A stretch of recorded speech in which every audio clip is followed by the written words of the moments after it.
Na din din na din din na din din na tak din din. What's up, dude? What do we do? Where do we go? What do we do? Where do we go? TTYLGTH धाती धा धा धाती धा ता धाती धा धा धाती धा ता धाती धा तेरी किट तक धाती धा. What's up, dude? What do we do? Where do we go? What do we do? Where do we go? TTYLGTH. और आप मानोगे नहीं, जितनी बारी इसकी रिहर्सल करनी हमने उतनी बारी एंड में रोना.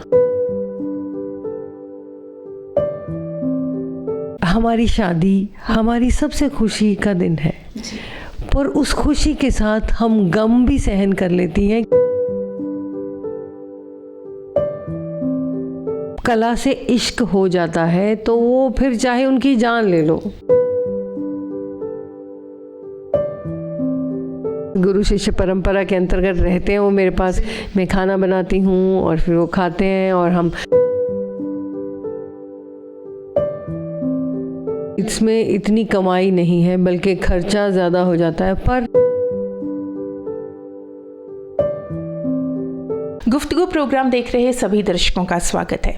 दोस्तों, कहते हैं कि डांस और म्यूज़िक ऐसी दो विधाएं हैं जो इंसान को तनाव से राहत दिलाती हैं. तो आज हम गुफ्तगू करने जा रहे हैं उस शख्सियत के साथ जिन्होंने अपनी ज़िंदगी समर्पित की है डांस के लिए. क्लासिकल डांसर हैं वो, तो उनकी निजी ज़िंदगी के साथ साथ डांस के कुछ पहलुओं पर भी गुफ्तगू करेंगे. तो मैं बात कर रही हूँ डॉक्टर समीरा कौसर की. मैडम, आपका बहुत बहुत स्वागत है. नमस्कार, बहुत बहुत शुक्रिया. आपने मुझे इस लायक समझा कि आप आज मेरी इंटरव्यू लेने आए हैं. I am so grateful. Thank you. Ma'am, सबसे पहले तो हम बात करेंगे प्राचीन कला केंद्र की. हम यहाँ पर बैठे हुए हैं. आप ये बताइए कि प्राचीन कला केंद्र कैसे काम करता है और यहाँ पर क्या क्या चीज़ें बच्चों को सिखाई जाती हैं. प्राचीन कला केंद्र 1956 में बना और इनके संस्थापक गुरु ML कौसर जी और गुरु माँ शोभा कौसर जी, जो कि संगीत नाटक अकेडमी अवार्डी हैं, उन्होंने शुरू किया. और कहते हैं ना, खड़े थे राह पर अकेले ही, लेकिन धीरे धीरे हम जहन हम सफ़र लोग मिलते गए और एक कारवां बनता गया. उनका एक कारवां अकेले ही चले थे और साथ में लोगों का बड़ा सहयोग रहा. और अब आज एक यूनिवर्सिटी के लेवल पे एक विश्वविद्यालय की तरह ये काम करता है. हमारे 3.5 लाख से भी अधिक स्टूडेंट्स हैं इन इंडिया एंड अब्रॉड, और 3800 के करीब हमारे संबंध केंद्र हैं, यानी एफिलिएटेड सेंटर्स हैं जहाँ से बच्चे एग्ज़ाम देते हैं. और सभी, लगभग सभी शास्त्रीय विधाएं सिखाई जाती हैं और शास्त्रीय विधाओं के परीक्षाएं होती हैं जो कि मान्यता प्राप्त हैं. कई यूनिवर्सिटी से लोग अपनी आजीविका कमा रहे हैं. इन्हीं का आशीर्वाद लग रहा है इसको, मुझे लगता है. जी. मैम, ये बताइए कि अक्सर कहा जाता है कि जब इंसान जो है तनाव में होता है तो म्यूज़िक या डांस या कोई भी कला जो है इंसान को तनाव से बाहर लेकर आती है. और बहुत सारे जो साइकोलॉजिस्ट हैं वो इस विधि का या इस थेरेपी का प्रयोग भी कर रहे हैं. इसमें कितनी सच्चाई है, क्योंकि आप बहुत सालों से डांस के साथ जुड़ी हुई हैं. जी, आपने साइकोलॉजी की बात की है तो मेरी बड़े दिल के करीब है. मैं डॉक्टरेट हूँ साइकोलॉजी में पंजाब यूनिवर्सिटी से, और ये मेरे शोध का विषय भी रहा कि ये जो कलाएं हैं, म्यूज़िकोलॉजी पे बहुत काम किया जा रहा है, डांसियोलॉजी पे मैंने भी स्टार्ट किया था, काफ़ी रिसर्च किया. किसी से सुनकर या कहीं पढ़कर ये नहीं कह रही, मैं अपने जीवन में मैंने इसको आत्मसात किया है और महसूस किया है. इसीलिए मैं आज आपको शेयर कर रही हूँ कि ये जो कलाएं हैं, क्योंकि मुझे ऐसा लगता है कि हर एक व्यक्ति एक पात्र है जी, जो भगवान ने उस पात्र में, उस वेसल में कुछ ना कुछ एक कला की बूंद देकर भेजा है इस धरती पे. चाहे आप आर्किटेक्ट हो, इंजीनियर हो, डॉक्टर हो, कुछ भी बने, है ना, पर हर एक व्यक्ति में, हर एक व्यक्ति के हृदय में एक कला की बूंद भगवान ने दी है. जी. है ना. वो बूंद जिनको सही समय पर पता लग जाती है और कहते हैं ना what is call of your heart, that is your call of heart. क्योंकि मेरा ऐसा मानना है कि हर एक व्यक्ति को कोई ना कोई कला ज़रूर सीखनी चाहिए।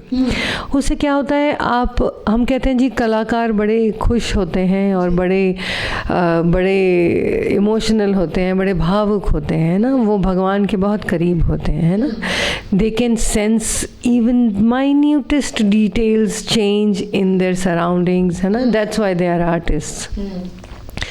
तो ये जो कलाएं हर एक सीखते हैं तो that creates a kind of soft corner in your personality, जो कि आज की समय में बहुत ज़रूरी है। इतनी स्ट्रेसेस और स्ट्रेन में भागती दौड़ती ज़िंदगी निकल जाती है, समय 50-50 साल निकल जाते हैं, पता नहीं लगता तनाव में। और ये ज़रूर एक तरह से तनाव से मुक्त करती है हमें। कैसे, मैं बताती हूँ। हम कहते हैं कि I need a break. Break is very important, everyone wants to have break. Break के बाद हम कितना फ्रेश होते हैं ये सभी दर्शकों को पता होगा, है ना। जो ये कलाएं हैं, स्पेशली क्योंकि मैं एक नृत्यकारा हूँ, तो नृत्य के बिहाफ पे मैं बोल सकती हूँ कि जब आप एक नृत्य सीखना शुरू करते हैं, पहले दिन की मैं बात कर रही हूँ, जिन्होंने साधना कर चुके उनकी बात नहीं मैं कर रही। सपोज़ मान लीजिए आप पहले दिन आप मेरी क्लास में आए, मैं हमेशा अपने स्टूडेंट्स को कहती हूँ कि जब बाहर जूते उतारते हो तो leave all your identities with your shoes, there outside my class.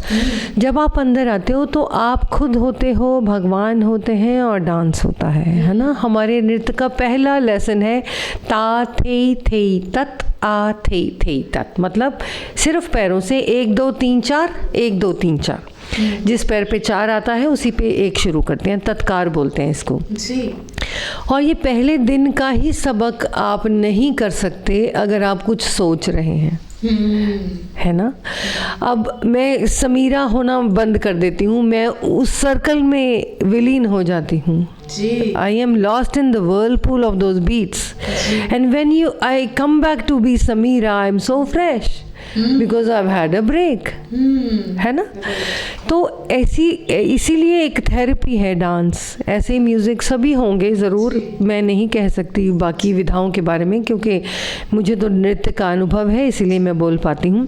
अच्छा, अब दूसरी बात, जब आप थोड़ा सा और सीख लेते हो तब क्या होता है कि आप सपोज़ मैं राधा प्ले कर रही हूँ तो मैं समीरा तो नहीं हूँ ना।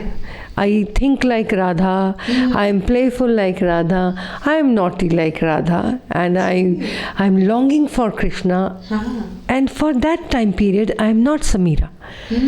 Again, when I go back to Samira, I am so fresh because I have been Radha. So इस प्रकार आपको ये ब्रेक देती हैं हमारी, क्योंकि परिस्थितियाँ हर एक व्यक्ति के जीवन में हैं, वो परिस्थितियाँ नहीं बदलती कभी। आप कभी सब परिस्थितियों को सही भी नहीं कर सकते। आप अपने आप को इतना सशक्त बना सकते हैं कि वही परिस्थितियाँ आपको नॉर्मल लगें, आप उनसे लड़ सकें, आप उनसे नॉर्मली बिहेव कर सकें कि आपको कुछ भी नहीं लगता। और ये मैं लिख के दे सकती हूँ कि जिन दिनों में जो भी कोई डांस सीख रहे होते हैं, छोटी छोटी प्रॉब्लम्स, इतनी सारी मतलब चुनौतियाँ, बंदा खुशी सहन करके चला जाता है और जीवन एक खुशनुमा सफ़र हो जाता है। जी, बहुत अच्छा। मैडम, जब राधा की बात कर रहे थे तो आपके चेहरे पर जो एक्सप्रेशंस थे ना, वो बड़ी खुशी की थी।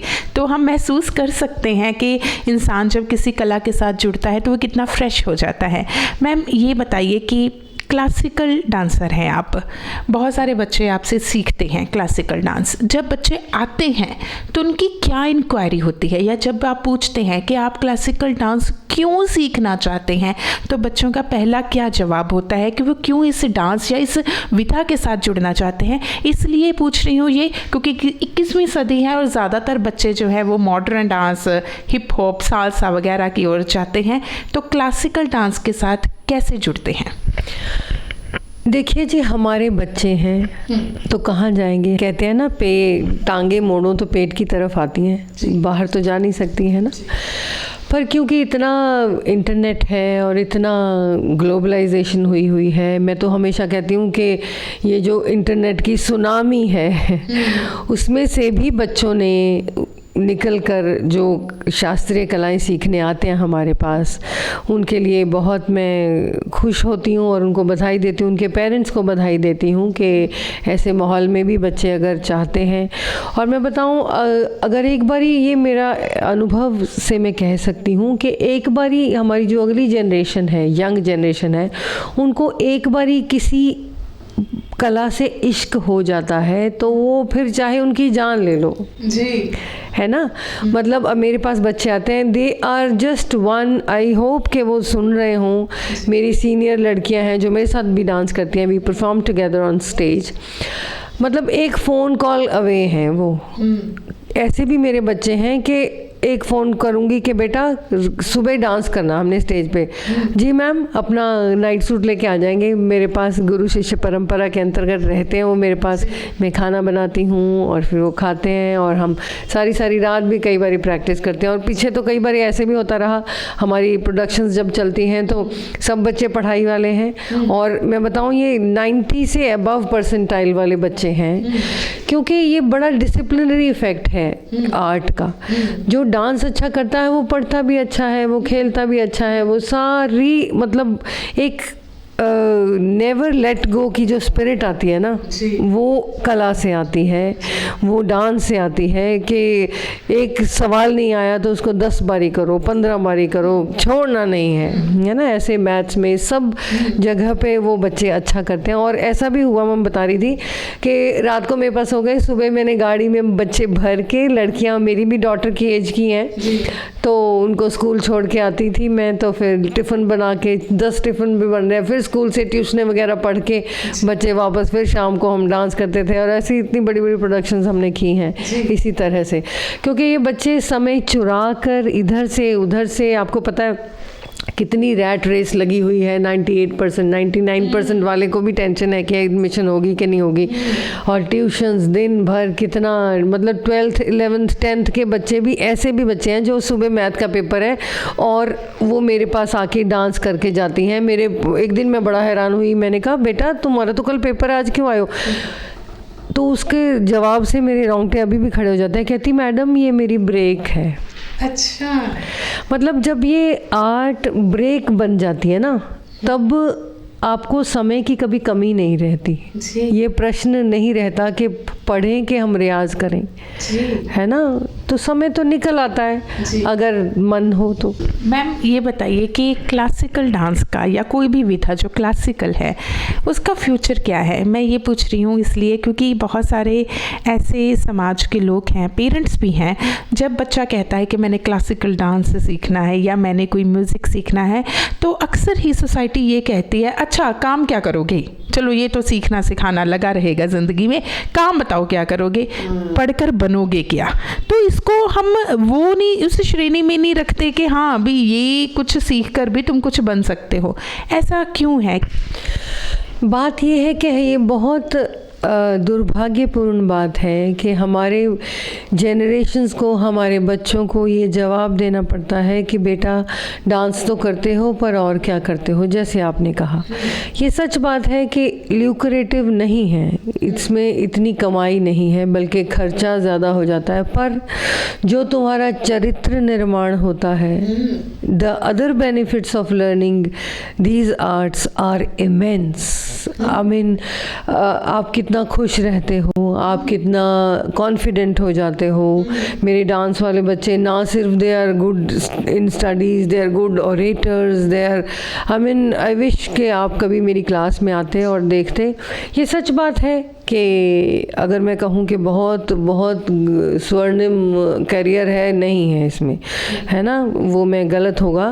मैं अपनी अगली जनरेशन को मिसगाइड नहीं करना चाहती, परंतु ये ज़रूर सीखनी चाहिए। इसके साथ अपनी जीवन इकोनॉमिक इंडिपेंडेंस के लिए कुछ और ज़रूर करना चाहिए आपको, है ना, क्योंकि अब कितने मास्टर्स निकलते हैं बच्चे और कितनी नौकरियां हैं। मेरे ख्याल हर एक फील्ड में ये है ना, आपको सेल्फ सफिशिएंट, और अगर आप बेस्ट हो तब तो आपको कहीं कोई, अब मैं देखो I was a lecturer in psychology, dance भी में भी लेक्चरर रही, पर अल्टीमेटली मेरे भी पेरेंट्स ने ऐसे, मुझे भी यही प्रश्न हुआ था, मैंने अपने बच्चे को भी यही प्रश्न किया।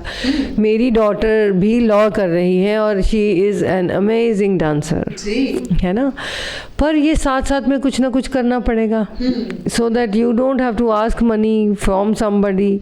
अपनी सेल्फ रिस्पेक्ट के लिए इकोनॉमिक इंडिपेंडेंस बहुत ज़रूरी है, जो ये कलाएं इंश्योर नहीं करती। हाँ, अगर आप बेस्ट हो आप, तब तो फिर किसी चीज़ की कमी होती नहीं। मैं भी साइकोलॉजी, पर यह भी बात है कि साइकोलॉजी में देखो मास्टर्स करने के बाद, मास्टर्स नहीं, मैं तो पीएचडी करने के बाद आज मैं डांस में ही अपना जीवन बना रही हूँ, है ना। अल्टीमेटली आपका पैशन ही विन करता है, पर आपका प्रोफेशन और पैशन दोनों साथ साथ चलने चाहिए ताकि आप कल को आत्मनिर्भर रहें, है ना। आप अपनी कदरों कीमतों पे, अपनी शर्तों पे जी सकें।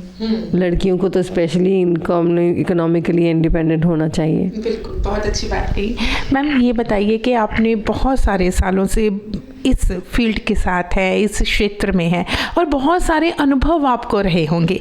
कोई ऐसा अनुभव हमारे साथ ज़रूर शेयर कीजिए जो आपके दिल के बहुत करीब है, जिसको सोचकर आपके चेहरे पर मुस्कुराहट आती है।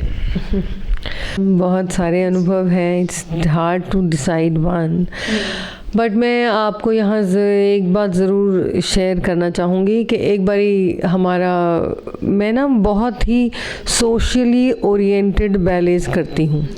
कथक तो चलो हम करते ही हैं, जो तकनीकी पक्ष है उस पे तो करते ही हैं काम, ट्रेडिशनल कथक जो आता आया, तो पर मैं अप्लाइड कथक पे बहुत काम करती हूँ, जिससे लोगों का रुझान अगली जनरेशन को, मतलब एक तरह से शुगर कोट करके मैं कथक बच्चों को सिखाती हूँ। इसीलिए वो मेरे हमेशा आके पूछेंगे कि मैम ऐसा भी होता है कथक। अच्छा। तो ये मुझे बड़ा अच्छा लगता है कि of course they find something new every time, है ना। तब एक बार ऐसा बैलेंस करती हूँ मैं विद सोशल कॉज। मुझे ये लगता है कि हर कला का एक पर्पस होना चाहिए, it should make us a better human being. नहीं तो हम सज बन के डांस कर लें, टेक्निकली जितना मर्जी साउंड कर लो, अगर वो दिल को छू के नहीं गया तो उसका कोई फ़ायदा नहीं है। ये मुझे लगता है कला हमेशा दिल में घर कर जाना चाहिए, वो है कला। It can be anything else but not art, है ना। तो मैं इसमें मतलब जोड़ के कथक करती हूँ, जैसे हमने स्त्रियों पे किया था अनंत स्वरूपा, तो उसमें क्या है कि all issues about women, female gender discrimination, female foeticide, then rape and जो एसिड अटैक्स, ये सारे इश्यूज लेके हमने, डोमेस्टिक वायलेंस, सब इश्यूज लेके मैंने एक बैले किया था 1 घंटे का। म्यूज़िकल डांस प्ले होता है वो, एक बारी जैसे मूवी जैसे चलता है, ह्यूमन मूवी होती है वो, उस तरह से करते हैं। तो हमेशा और भगवान गुरु की इतनी कृपा रही है कि हमेशा ही ऑडियंस को छू जाता है वो, है ना। दूरदर्शन पे भी हमारे बड़े बारी हुए, ऐसे गंगा की स्टोरी की थी, राधा की स्टोरी की थी मैंने, तो हम ऐसे करते रहते हैं। तो ये अनंत स्वरूपा मतलब infinite number of incarnations of माँ Durga. I believe that all women are have a part of माँ दुर्गा, जिनके सम्मान में हम 2 बारी नवरात्रे रखते हैं। When she comes in flesh and blood, what do we do to her. हम सब जानते हैं हम क्या हाल करते हैं स्त्रियों का। आए दिन खबरें हैं, हर तरह की इंफॉर्मेशन आपके पास है ना। तो एक बार ऐसे ही हम कर रहे थे, जो आपने इंसिडेंट की बात की, तो हम रिहर्सल करते थे। इसकी एक सीक्वेंस था रेप का, जिसमें मतलब एक लड़की कॉलेज में जा रही है और सारा डांस में है, without saying a single word, अभिनय हम करते थे। और वो जितनी बारी शुरू यहाँ से होता है कि बसंत की तरह खिली लड़कियाँ घूम रही हैं, डांस कर रही हैं, और फिर उनको किसी के साथ इश्यूज हो जाते हैं, तो फिर वो एंड में एसिड अटैक और रेप पे जाके वो मेरा डांस सीक्वेंस ख़त्म होता था। और आप मानोगे नहीं, जितनी बारी इसकी रिहर्सल करनी, हमने उतनी बारी एंड में रोना। अच्छा। रिहर्सल की बात कर रही हूँ मैं, परफॉर्मेंस की तो अलग बात है ना, रिहर्सल की बात कर रही हूँ। और ऐसे ही एक डोमेस्टिक वायलेंस पे था हमारा कि मुझे हमेशा लगता है कि कितनी सीताओं को चुप्पी साध कर रोज़ अग्नि परीक्षा देनी पड़ती है। तो उसको लेके हमने एक सीक्वेंस किया था डोमेस्टिक वायलेंस पे। तो सारे मेरे स्टूडेंट्स आए, जिस दिन शो था स्टूडेंट्स आए, उनके हस्बैंड्स आए, सारे घर वाले आए, है ना। तो हफ्ते 10 दिन बाद मेरी एक स्टूडेंट आके मुझे कहती है, जो स्मरणीय इंसिडेंट की आप बात कर रहे हैं, कि मैम मेरे हस्बैंड बड़ा मुझे हेल्प करते हैं, he values my work, he respects me as a woman. So अभी भी मेरे रोंगटे खड़े हो जाते हैं। And she had tears in her eyes. तो ये मुझे भूलता नहीं है कि एक भी अगर बंदे को ये लगा तो मेरे वो जो प्रयास सफल हुआ। बिल्कुल। मैम एक बात पूछना चाहेंगे, अक्सर ही कहा जाता है कि औरतों पर काफ़ी अत्याचार होता है, और एक चीज़ और है जो बहुत ही हैरानीजनक है, वो ये है कि मर्द जो है आजकल डिप्रेशन का ज़्यादा शिकार हो रहे हैं। अगर आंकड़ों की बात करें तो औरतों से ज़्यादा मर्द जो है वो इस समय तनाव में है। तो क्या ये कारण एक है कि जो औरतें हैं वो किसी न किसी कला के साथ जुड़ी रहती है, जैसे घर पर भी रहे तो कुकिंग कर ली, गार्डनिंग कर ली, कोई पेंटिंग कर ली, डांस कर लिया, संगीत सुन लिया, तो मर्द जो है वो कला से थोड़ा सा दूरी बना कर रखते हैं, वो थोड़े प्रैक्टिकल होते हैं, सोसाइटी में ज़्यादा काम करते हैं। आप ये बताइए कि आपके जो इतने स्टूडेंट्स हैं या इतने सालों से आप पढ़ा रहे हैं, उसमें ज़्यादा गर्ल्स होती हैं या बॉयज़ होते हैं? हमारे डांस में तो लड़कियां ही होती हैं ज़्यादा, हार्डली 1 2 3 4 स्टूडेंट्स होंगे बॉयज़। पहले तो हम सिखाते ही नहीं थे, अभी रिसेंटली मैंने सिखाना शुरू किया है बॉयज़ को। तो है स्टूडेंट्स भी, पर गर्ल्स ज़्यादा है। मैं आपको बताऊं, ये जो आपने डिप्रेशन की बात की, ये मुझे ऐसे लगता है कि women are very strong emotionally. क्यों? एक लेमैन की भाषा में मैं आप बताना चाहूँगी दर्शकों के लिए और आपके लिए भी एक साझा करूँगी थॉट। वो ये है कि हम बहुत अच्छे से जो पैराडॉक्सिकल इमोशंस होती हैं ना, कि दो एक्सट्रीम इमोशंस को हम हैंडल करती आती हैं बचपन से जी। जैसे फॉर एग्ज़ाम्पल हमारी शादी हमारी सबसे खुशी का दिन है, पर उस खुशी के साथ हम गम भी सहन कर लेती हैं, क्योंकि we are leaving our parents, जहाँ ज़िंदगी गुजार दी, जहाँ पे उनको छोड़ के जाना है। तो ये दोनों इकट्ठी बात होगी ना, ये पैराडॉक्सिकल इमोशंस होगी। फिर जब you give birth to baby, that is the sweetest memory of your life, experience of your life. But उसके साथ ही मरने तक उसको टेंशन होती है कि आई माइट नॉट सर्वाइव। कितनी पैराडॉक्सिकल बातें हैं, है ना। सो मोटे तौर पर जो फीमेल्स हैं, they are very high on emotional quotient जी, है ना। इंटेलिजेंस आजकल बड़ी इमोशनल कोशेंट की बात करती है, और ये कलाएं इमोशनल कोशेंट आपका बढ़ाती हैं जी। वो कैसे? हम कितनी बारी हमें होता है कि जी एग्ज़ाम में हमने बहुत तैयारी की थी, पर पता नहीं क्या हुआ, क्वेश्चन पेपर देख के तो मैं तो घबरा ही गया, कुछ लिख ही नहीं पाई, ब्लैंक ही हो गया। That means that you are very low on emotional quotient.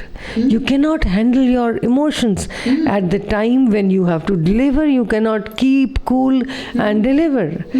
ये हमारी suppose डांस आपको कैसे, for example डांस कैसे help करता है emotional quotient बढ़ाने में?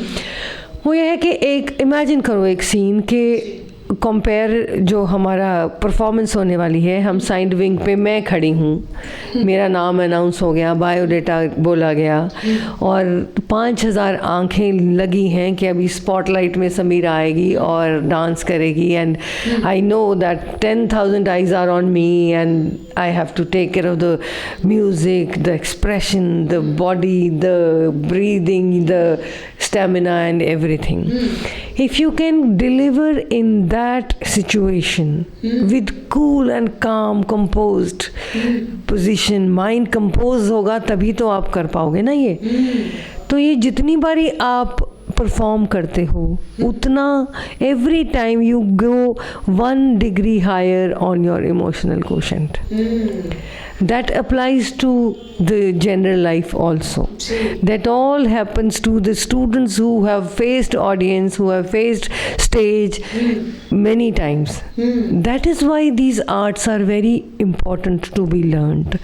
अब आप हमारी अगर पिछला इतिहास देखिए, रामायण महाभारत, भगवान कृष्ण 16 कला संपूर्ण थे। अर्जुन जी भी बृहन्नला का जब उन्होंने रूप लिया तो मृदंग प्लेयर थे, इतना अच्छा डांस करते थे। श्री रामचंद्र जी इतनी अच्छी पोइट्री लिखते थे। उनको क्या ज़रूरत थी? उनको तो राजा बनना था भाई, वो तो घुड़सवारी सीखते, राजनीति सीखते, उनको कलाओं से क्या लेना देना था? क्यों सीखा? क्योंकि ये कलाएं, शास्त्रीय कलाएं हमारी व्यक्तित्व को संपूर्ण करती हैं। एक राजा में अगर उस समय में भी पता था लोगों को, हमारे पूर्वजों को, कि अगर वो भावुकता, वो सॉफ्टनेस नहीं होगी राजा के दिल में, तो वो एम्पथाइज नहीं कर पाएगा। वो सोच नहीं पाएगा कि मेरे प्रजा का क्या दुख है, वो कैसे सोच रहे हैं, है ना। तभी सामवेद लिखा गया ना, नहीं वेद तो पूरे थे। और ये रामायण में हमारे लिखा हुआ है कि जब इनके रामचंद्र जी के सब प्रिंसेस के गुरुकुल में जाते थे ना सीखने, गुरु से शिक्षा लेते थे, तो उनकी पत्नी, विश्वामित्र जी की पत्नी, शाम को हंसकर कहती हैं कि आप बड़े, अपने पति को कहती हैं कि आप बड़े गुरु बने फिरते हो, आपकी शिक्षा आधी रह जाएगी अगर मैं शाम को सामवेद की पढ़ाई ना कराऊं इन युवराजों को। मतलब शाम को ये उनका यही रूटीन होता था कि दिन में घुड़सवारी, राजनीति, जो भी गुरुजी ने सिखाया, शाम को सामवेद, संगीत, नृत्य और इसकी शिक्षाएं उनको, पोइट्री, है ना। मतलब ये तब भी था, अब भी है, हम आप नहीं रहेंगे तब भी रहेगा। चाहे ये शास्त्रीय कलाएं कितनी मुश्किल है, कितना खून पसीना लग जाता है इसको, 5 मिनट भी 1 मिनट की परफॉर्मेंस तैयार करने के लिए घंटों रियाज करना पड़ता है। ये नहीं है कि म्यूज़िक ऑन किया और मटकना शुरू और डांस हो गया, जी नहीं, ये बहुत मुश्किल है। पर फिर भी आज बच्चे सीखते हैं और अपना नाम बना रहे हैं, फिर भी ये फ्लरिश हो रही हैं और ऐसे ही रहेंगी, क्योंकि इनका ये हमारी, मैं हमेशा कहती हूँ अपने लेक्चर्स में, ये कोई शो पीस नहीं है हमारे समाज के, ये हमारी मेरी जैसे रसोई का एक पतीला है जो जिसको जितना मांजती हूँ उतना चमकता है। ये कोई मेरे ड्राइंग रूम का शो पीस नहीं है जिसके ऊपर मिट्टी जम जाएगी, कल को हटा के मैं बदल दूंगी, ऐसा नहीं होगा। ये हमेशा हमारे साथ रहेंगी, क्योंकि हमेशा व्यक्तित्व निर्माण के लिए कलाओं का सीखना, सिखाना, आदान प्रदान बहुत ज़रूरी है। वाकई दोस्तों, मैडम ने जैसे कहा, बहुत ही अच्छे ढंग से हमें समझाया है कि कला का हमारी ज़िंदगी में क्या स्थान होता है। कला जहाँ पर हमें ब्रेक देती है, हमें फ्रेश रखती है, हमें ज़िंदगी जीना सिखाती है, वहीं पर मैडम ने एक बात बहुत ही खूबसूरती के साथ समझाई है, वो ये है कि कला जो है इंसान को भावनात्मक तौर पर स्थिर रखती है, मजबूत बनाती है। तो ज़िंदगी में अगर हम चाहते हैं कि हम एक सुकून भरी अच्छी ज़िंदगी जी सकें, अर्थपूर्ण ज़िंदगी जी सकें, तो बहुत ज़रूरी होता है कि हम किसी न किसी कला के साथ जुड़े रहें। मैडम, जाते जाते हमारे दर्शकों को क्या कहना चाहिए? मैं ये कहना चाहूँगी कि मेरा ये मिशन है कि अगली जनरेशन, हमारी युवा पीढ़ी सीखे, समझे, अपने अपने दृष्टिकोण से हमारी कला को समझे। और एक छोटा सा नमूना आपके सामने पेश करना चाहूँगी। मैं हमेशा शुगर कोट करके देती हूँ कथक बच्चों को, कोशिश करती हूँ जितनी मुझे समझ आई, और ताकि उनको ये नहीं लगे कि ये कोई 12वीं शताब्दी की कोई आर्ट विधा है, कला विधा है जो हुआ करती थी, है, चलती रहेगी। नहीं, ये उनकी ज़िंदगी का बहुत बड़ा हिस्सा है और उनका उनकी बात भी ये कहता है, इसलिए ये मैं एक तिहाई बनाई थी। आजकल व्हाट्सएप पे बहुत चलन है, व्हाट्सएप पे सारी बातें हो जाती हैं। अब 2 दोस्त थे, एक ने मैसेज किया कि let's do something, what's up dude, what do we do, where do we go. दूसरा वाला थोड़ा बिजी होगा, उसने जवाब नहीं दिया। उसने फिर किया what's up dude, what do we do, where do we go. उसने बोला TTYL, मतलब टॉक टू यू लेटर। ये व्हाट्सएप की भाषा है, मैंने बच्चों से ही सीखी। तो पहले को बड़ा गुस्सा आया, उसने बोला गो टू हेल। तो इसको कथक डांस में हम कैसे कहते हैं? अब देखिए, ना धिन धिन ना धिन धिन ना तिन तिन ना तक धिन धिन, what's up dude, what do we do, where do we go, what do we do, where do we go, TTYL GTH, धाती धा धा धाती धा ता धाती धा धा धाती धा ता धाती धा, तेरे किट तक धाती धा, what's up dude, what do we do, where do we go, what do we do, where do we go, TTYL GTH। वाह वाह, क्या बात है। सच में ऐसी परफॉर्मेंस के बाद बच्चे आके पूछते हैं, मैम ये भी होता है कथक में, ऐसा भी कथक में होता है? तो फिर जब ऐसे हो जाती है ना, फिर मैं कहती हूँ आओ मेरी गली में आओ, तो आपको हम अपना बताएं कि कथक क्या है।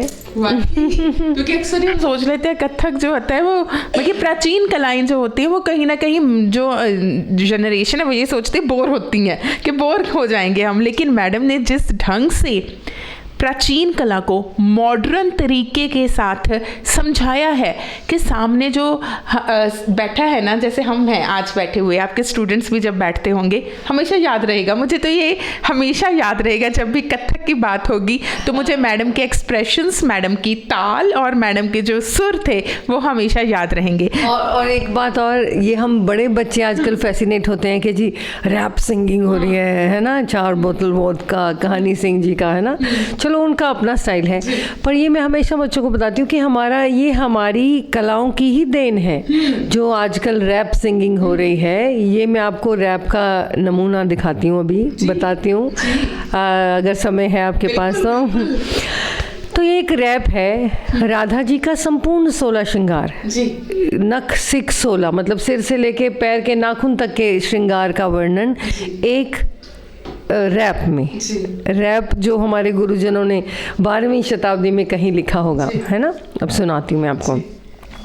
ना धिन धिन ना धिन धिन ना तिन तिन ना दिन दिन, करत 16 श्रृंगार, सज धज गागर सिर धर निकसी राधे, जात है पन घट पन्हारन भरन जल जमुना कुनीर, शिशनी रखड़ी चुटल सोहत कालिंदर भविनाग जो, केसर तिलकम चमके तारे, दृगन कजरा चंद्र रेख, नख में नथ सोही कानों में झूमर, गली में गरसरी, बाह में बाजू बंद, कर में कंगन, थल में मेहंदी, शोभित रंग गुलाब शाह, कटी में कर धनी, पग में पायल, छुमुक छुम छुम बिछुआ बाजे, छुम छछुम छछ छुम छछुम छछ छुम छछुम छछ छुम छुम छुम छुम छुम। वाह वाह, बहुत ही खूब। मेरा दिल कर रहा है कि मैं मैडम की स्टूडेंट बन जाऊं। सो ये मेरा मिशन है कि बच्चों को उनकी भाषा में बोले ताकि वो उनको समझ आए। एक बारी प्यार हो जाता है कथक से इन बच्चों को, तब तो फिर जहाँ मर्जी से टाइम निकाल के ये आती है मेरे पास, 12th हो चाहे 11th हो, चाहे नेक्स्ट डे GRE का पेपर है तो ब्रेक करने मेरे पास आती हैं।